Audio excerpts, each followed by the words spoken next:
السلام علیکم سامعین، 25 ربیع الاول اور 11 اکتوبر ہے۔ خبر کا عنوان ہے غزہ میں اسلامک یونیورسٹی پر بمباری۔ یہ بمباری ابھی کچھ دیر پہلے ہوئی ہے اور یہ اسرائیل کی فوج نے کی ہے۔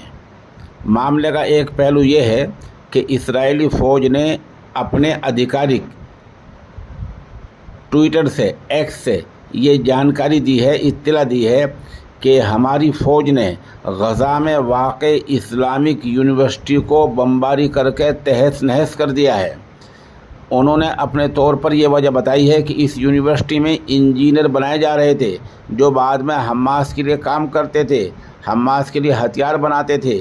یہ وجہ بتاتے ہوئے غزہ میں واقع اسلامک یونیورسٹی پر ابھی کچھ دیر پہلے اسرائیل کی فوج نے زبردست بمباری کر دی ہے۔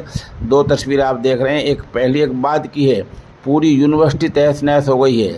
اس میں کتنے طلباء شہید ہوئے ہیں، کتنے اساتذہ جاں بحق ہوئے ہیں، عملہ کتنا موت کا شکار ہو گیا ہے، اس کے بارے میں کچھ ابھی پتہ نہیں چلا ہے۔ ابھی کچھ دیر پہلے یہ خبر آئی ہے کہ اسرائیلی فوج نے غزہ کی اسلامک یونیورسٹی پر بمباری کر دی ہے۔ مطلب یہ کہ اب درسگاہوں کو اور علمی آماج گاہوں کو، علمی سینٹروں کو بھی برباد کیا جا رہا ہے۔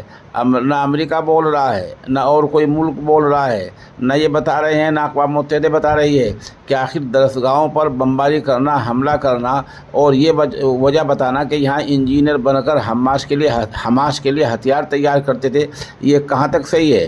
اس طرح تو انسان کچھ بھی کرتا رہے گا، لیکن یہ جو طاقتیں ہیں ان کو بولنا چاہیے، اور جو علمی درسگاہوں پر، علمی مراکز پر حملے ہو رہے ہیں ان کی مذمت کرنی چاہیے اور اقوام متحدہ کو آگاہ کر اسرائیل کو روکنا چاہیے۔